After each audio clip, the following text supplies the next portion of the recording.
হরে কৃষ্ণ। নির্ণয় নেওয়ার মুহূর্তে আমরা সর্বদা কোনো অন্য ব্যক্তির উপদেশ, সূচনা, বঞ্চনা বা পরামর্শকে আধার করে থাকি, তাই না? ভগবান শ্রীকৃষ্ণের বাণীতে আজকে দেখব যে নির্ণয় নেওয়ার পূর্বে বা নির্ণয় নেওয়ার পরে আমাদের আমাদের পরিবর্তন হয় বা আমরা কি মনে মনে ভাবি, তার উপরেই আজ এই বাণীগুলো বলবো। আর আমাদের ভবিষ্যতের আধার হয়ে থাকে আমাদের আজকের নেওয়া সিদ্ধান্ত, তাই না? নমস্কার, মামনি গল্পকথা চ্যানেলে আপনাদের সবাইকে আমি জানাই স্বাগত। আপনারা আমার চ্যানেলটাকে সাবস্ক্রাইব করবেন, লাইক, শেয়ার এবং কমেন্ট করবেন। আর আপনাদের কাছে বিনম্র অনুরোধ, আপনারা ভিডিওটি সম্পূর্ণ শুনবেন। তবে চলুন শ্রীকৃষ্ণের বাণীতে কি আছে সেটা আমরা জানব। আমাদের সম্পূর্ণ জীবন কোনো অন্য ব্যক্তির বুদ্ধির পরিণাম। তাহলে কি আমাদের ভবিষ্যৎ অন্য ব্যক্তির পরামর্শ বা অন্য কোনো ব্যক্তি দেওয়া উপদেশের ফলেই চলে? সেটা কি আমরা কোনোদিনও ভেবেছি বা বিচার করেছি? সবাই জানে যে ভিন্ন ভিন্ন লোক এক পরিস্থিতিতে ভিন্ন ভিন্ন পরামর্শ দিয়ে থাকে। মন্দিরের দারোয়ান ভক্তকে বলে দান করো, ধার্মিক হৃদয়ে ধর্মর উপদেশ দিয়ে থাকে, আর অধর্ম ভরা হৃদয়ে অধার্মিক পরামর্শ দিয়ে থাকে, তাই না?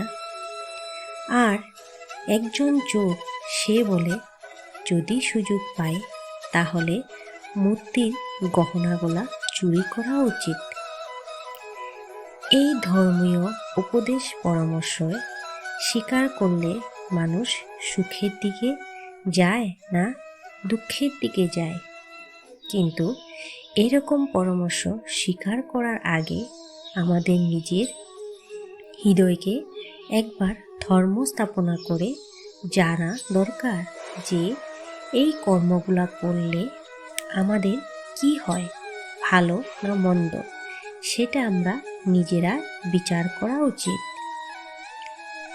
মানুষের সব সম্পর্কের আধার হলো প্রত্যাশা, তাই তো? পতি কেমন করে হয়ে,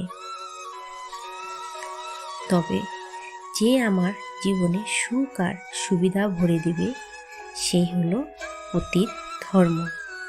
আবার পত্নী কেমন হবে, সে সর্বদা আমার প্রতি সমর্পিত থাকবে তো?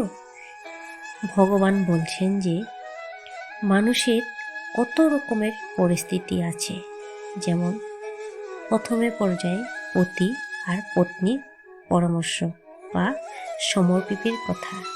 এখন ভগবান শ্রীকৃষ্ণের বাণীতে আছে যে সন্তান কেমন হবে, যে আমার সেবা করবে আর আমার আদেশ মেনে চলবে তো?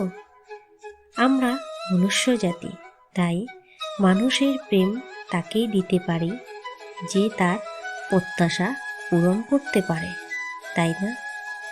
আর প্রত্যাশা নিয়তিত হচ্ছে ভেঙে পড়া। কিভাবে? কারণ প্রবল ইচ্ছা থাকলেও কোনো মানুষ কারোর সফল প্রত্যাশা পূরণ করতে কখনো পারে না, তাই না? আর তার থেকে জন্ম নেওয়া একটি বড় সংঘর্ষ সকল সম্পর্কের সংঘর্ষতেই পরিণত হয়ে থাকে।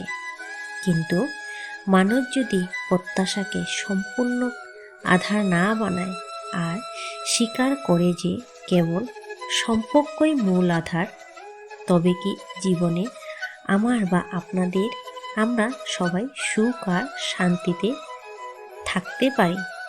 এবং এই কথাগুলা আজকে যা বললাম ভগবান শ্রীকৃষ্ণের বাণীতে, সেগুলো কি ভুল না সঠিক, সেটা আপনারা নিজেরাই বিচার করে ভাবুন। তবে আজকের জন্য এতটুকুই থাকলো। আপনাদের অসংখ্য ধন্যবাদ।